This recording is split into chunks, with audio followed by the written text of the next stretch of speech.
Thank you for tuning in to Shared Hope International's Invading the Darkness, an anti-sex trafficking podcast. We want to acknowledge that the content we discuss can be emotionally challenging and may evoke strong reactions. The stories we share often involve tough subjects related to suffering caused by sex trafficking, which may be difficult for some listeners to hear. Listener discretion is advised.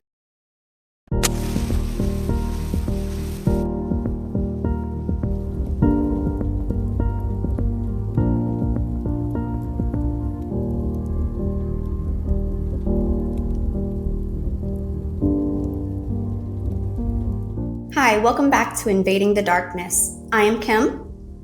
And I'm Michaela. And today we're sitting down with someone whose passionate and boldness have deeply impacted the anti-human trafficking movement, our friend and fellow advocate, Liz. Liz brings not only lived experience, but also leadership.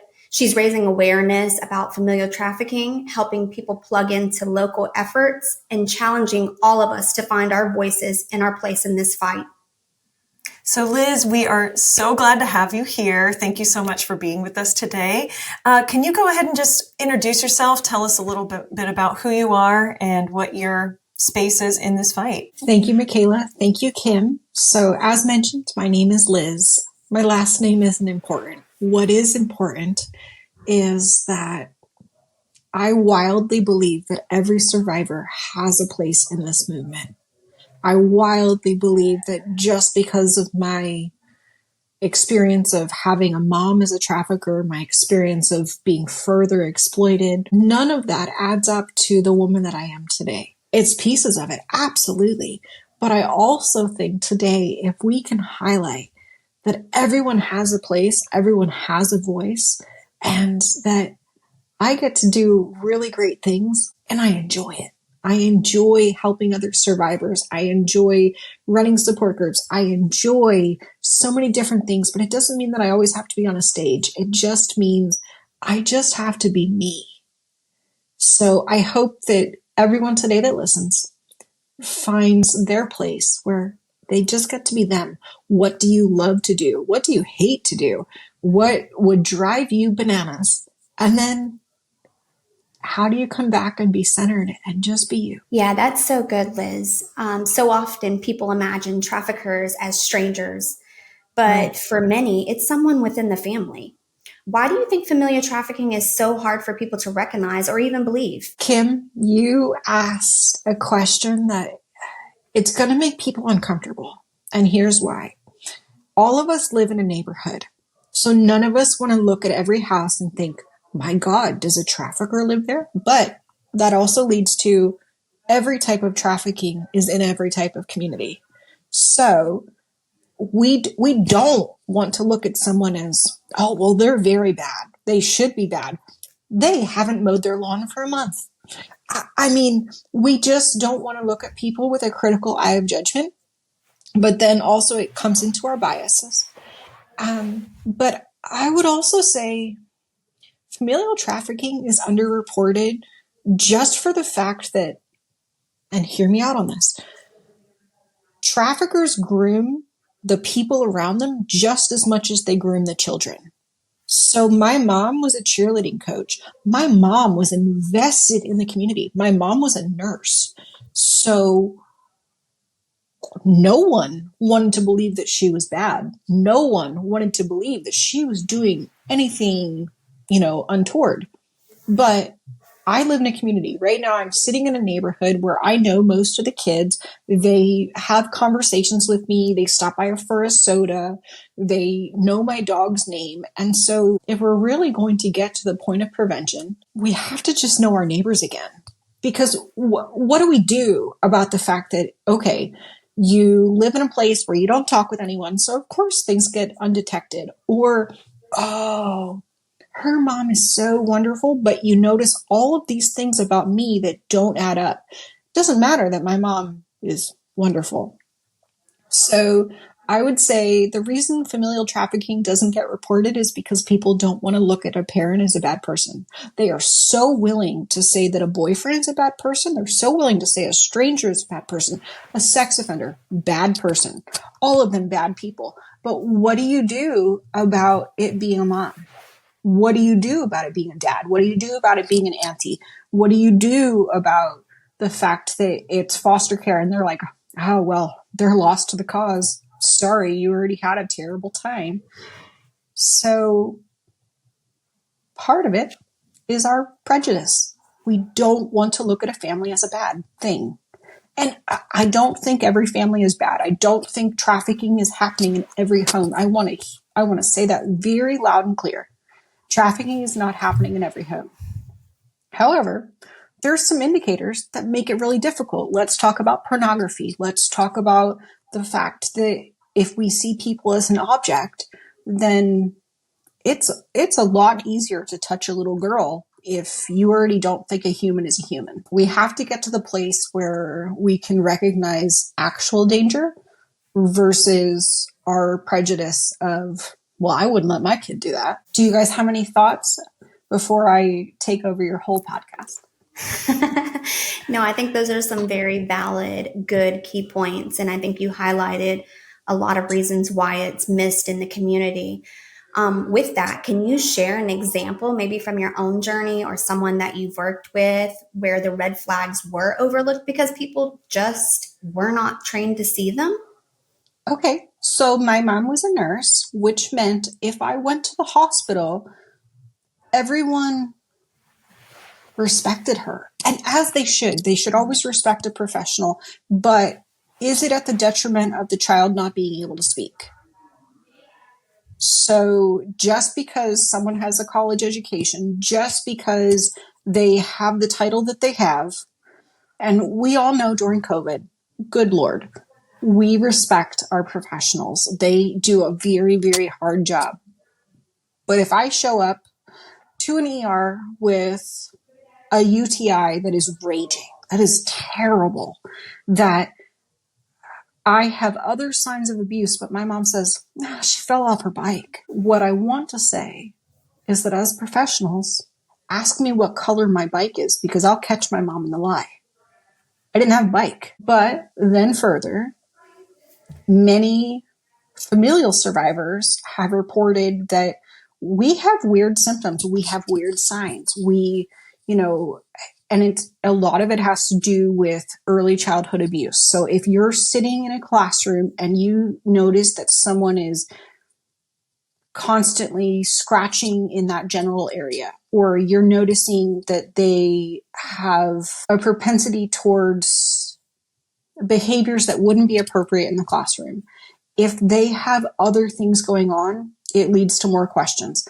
I will be bold and honest and say that if you have a child who displays things where you say, well, that's not appropriate for a classroom, instead of shame, we just say, hey, where did you learn that? Because the child will respond, or the young adult, or the whoever is going to respond so much better than shame. Shame, to me, shuts a person down. Yeah, absolutely. If I can jump in, I can 100% affirm what you just said. In my past life, I was a teacher before I got into this work. I was in the classroom with elementary school, middle school, and high school kids. And there were a lot of times before I was even trained that I would see certain behaviors and I didn't know how to respond to them. I didn't know what to say, but I knew something was off. And I think there are a lot of teachers out there, a lot of professionals who maybe a red flag goes off, but then they don't know what to say. They don't know how to respond. And kind of what you were touching on earlier within neighborhoods, a lot of times it's like, I see a kid walking down the street with a trash bag. Okay, I'm not going to say anything because I'm going to mind my own business, And instead, Right. I wish that there were more opportunities for people to feel the need to be trained so that they can feel comfortable in saying, hey, are you okay? I just want to make sure that you're safe. So are there any things that you'd like to say to that, like simple responses that can be said or things you wish would have been said to you? There's a little bit of both. Yeah. One, I'd like to say that within my unhoused population, within my community, which I know is happening pretty much everywhere in the US, I constantly look for people who are dragging a luggage bag, and I just think, there's not a laundromat near here. What else is going on? But then also, when it comes to the school setting, one of the best things that a teacher ever did for me, I was probably 12th grade, I want to say, and she had trail mix in her classroom. I understand we have nut allergies. I'm not saying every teacher needs to do that. She also sometimes had the little baby oranges, which were lovely, but she knew I was hungry. She didn't understand the full extent of everything that was going on, but she knew the small piece that she could play.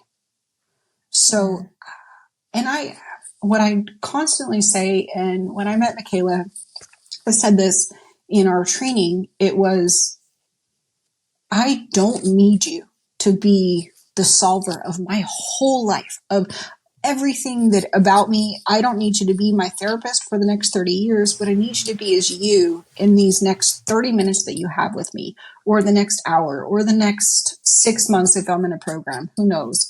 But really, and I know this sounds too simplistic, people cared. That matters. It always matters. I still remember people who cared about me. I still remember what made a difference. So the one thing I would say is for us to get away from our judgments. I have been told that the reason I was acting the way I was is that I was promiscuous and I was the problem. I'm trying to say that as gently as I can.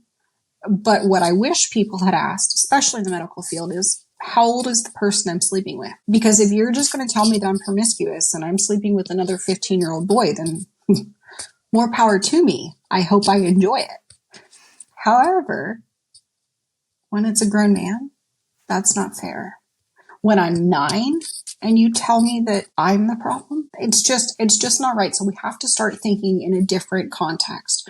What would we want to be said to us? Let's put us in the context of a survivor. What would you want to be said? What would you not want to be said? Yeah, because we always have to look at it from that. I think that's at the crux of a lot of things we're discussing this season too, in any type of training. You can get some of the best top-notch training out there, and at Shared Hope we offer a ton of great resources, right? But I think at the core of it is seeing children, seeing victims, survivors as human first, right? Respond to them as a human. And I think Kim and I used to work in the field together, and something that we always say, and that made a difference in kids, is keep showing up, right, Kim? Yeah, 100%. absolutely. And that's what really matters, is just showing up, being consistent when no one else is in their life, and building that rapport organically.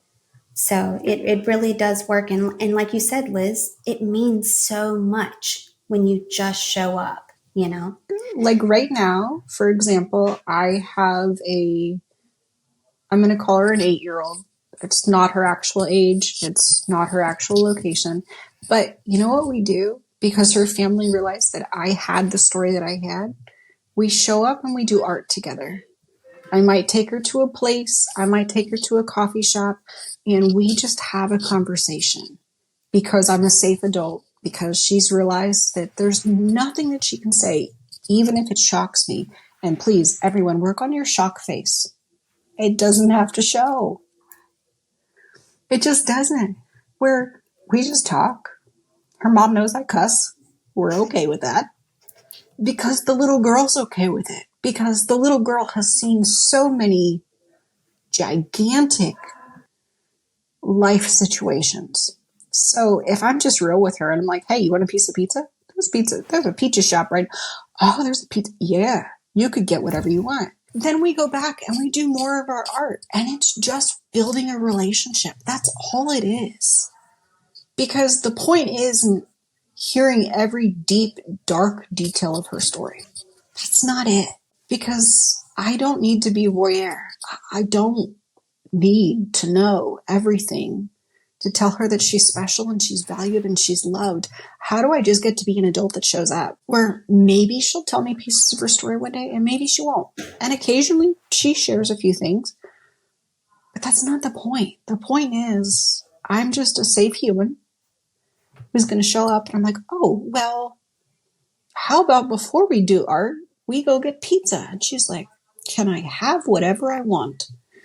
And judging by food allergies and the conversation I had with her mom before, yeah, you can have whatever you want. But I think people have this perception that it's special and magical, both of which it is. But it's not that. It's that I'm real. And I am who I am, and she is who she is. And we just get to show up and we get to figure it out together. Because we can talk about the best prevention curriculum. We can talk about the best curriculum for people who've already experienced it. We can talk about so many different things. But when I just lay down my agenda, it's not so bad. Mm-hmm. And I'm not saying that, and Mick, I'm not saying that I don't cry after I meet with that girl. 100%. 100%. I remember many sessions that, like you said, control your face in that moment. And when you leave and get in your car, if you need to have a little breakdown, you have a breakdown, because it is, there are some heartbreaking things that you see and hear in the field. And that just makes you human for having those reactions. But I just wanted to go back to what you were saying too. And I had some vivid memories as you were talking about, working with Kim in the field, working with kiddos. We call them kiddos, even though, we knew that they'd been through, just a ton of things in their small lives. But a lot of times I went to school for social work. Great. But where did I learn the most? I learned the most working with Kim. I learned the most working with survivors who were advocates in the field, because I observed them working with others. That's why I always tell people in the field, any sort of like trained professional that says, what do we do? How do we notice the signs? How do we respond to these kids, in a trauma-informed way? And I say, do you have survivor leaders in your community? Call them. Lean on them, watch them as they interact with kids, because there were so many times that I'd follow Kim's lead. I say, Kim, what do you want to do? And she'd walk in the room and a kiddo would say, can we just play Uno? Yeah, we can just play Uno. No problem. And I followed that, and there were sessions I'd walk in with kids and they'd say, Miss Michaela, I don't want to talk today. I'd say, okay, do you mind if I just sit with you? Yes, please. And that was it. And sometimes it would be 15 minutes of silence. And that was fine, because you're also teaching them in that small moment that they can trust an adult. Whereas before, they weren't able to. There was always some sort of transaction within that relationship. There was always some sort of abuse or expectations within that relationship. So even as just being a safe adult, you're teaching them you don't want anything from them. They don't have to do anything in that relationship, but just be themselves and feel safe. Michaela, I had a pastor when I first was really out of the exploitation. And he said, what do I need to do to make my church a safe place? And it was the most genuine and heartfelt question. And I looked at him and I said, I need you to keep your pants on. And I think he was a little taken back at first. However, he understood what I meant. The first part of being a safe person is that you will never, ever, ever, ever, ever even think for a second of hurting the most vulnerable. Absolutely. If you really want to know the story, I'll tell you all the words I said, but, really, I think what our conversation today comes down to is, one, people have to wrestle with, how do I become a safe person? Two, where do I get plugged into? But really, my question is, what do you like to do?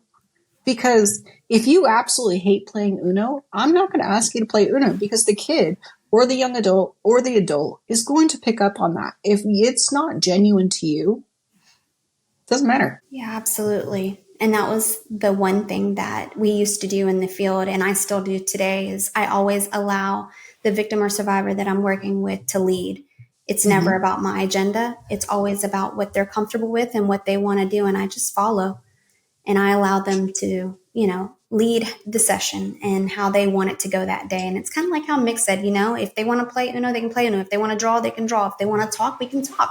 If they just want to eat, they can eat. It's whatever they want, and it's all about them. And like you said, it's not about receiving a story or what you can get out of them. Liz, the thing of it is this movement can feel so overwhelming. How did you find your voice, and how can others figure out where they belong in this work or in this field? I will only speak to other survivors because I don't know what it takes for someone who hasn't been victimized to find their place, and I don't want to pretend that I do. For me, part of it was Elevate Academy with Rebecca Bender. That was very helpful, very helpful. But then also, just like I mentioned earlier, it's, what do I like to do? What do I hate to do? And working in California with a minor population ages 11 to 17, guys, one of the things that I did was just show up. That's what I did. So if you want to work with residential, if you want to work with someone who's not residential, it's more, what are my opportunities within my own community? And then what do I like to do? Sometimes I show up and I do art classes. But when you shared the Uno story, I remember showing up and this girl was surly. I mean, she was angry and that was just fine. And I flipped this itty bitty little tiny toddler chair around and I sat on it backwards and I just sat there. And she says, you're not intimidated, are you? No, I'm not. But that was me being comfortable in my own skin, comfortable with their anger, comfortable with their sadness. Get comfortable with your own emotions before you ever decide that you're going to be around a survivor who's experienced way more than enough. So for me, I do what I love. I do art classes. In a couple weeks, I'm going to fly to Denver and I'm going to do an art class for a whole week for survivors that are coming to a retreat. But my expectation there is that I'm going to give so they can receive. I don't go with the expectation that I'm going to receive anything. I know that I will. But when we're talking about survivors who've been dramatically victimized, we have to put our agenda at the door. Where even if I have the best ideas or the best everything, if I'm going to show up, sometimes my agenda just gets put at the door, where I walk into a group home or I walk into some kind of situation where I'm meeting a survivor at Starbucks and the whole situation is different compared to what I was told or what I thought I was going to experience. I would say that people have the responsibility of knowing who their local partners and providers are. But then also, if you don't know, ask me. I will give you all 50 states and Canada except for the ones that speak French, because that was a little more difficult to navigate. But there is a place for everyone. Some of my favorite people were people who showed up to cut the grass. They were just gentle and kind. We can never assume that what we do is too little, because the people that showed up at Costco and went grocery shopping are still some of my favorite people. That is so good, Liz. So good. Thank you for reminding us what healing looks like. And you remind us that healing and purpose and impact all begin with one honest step, and that our voices matter, especially when we use them to bring light into dark places. Absolutely. And then, shout out to our medical professionals. Anyone who has the ability, or guidance counselors or anything like that. I've had impacts with all of them, but what made the difference is the people that made the time to make the difference. We know when you're rushed. We know when you're hurried. We know that actually your life is complicated. We know all of that. But the people who said, "Are you safe at home? Are you okay?" And they meant it. I love your perspective, Liz, and I love your passion. It just is in your voice. It's in everything you do. I love that you include art in what you do as well, because that's so important. I do enjoy that.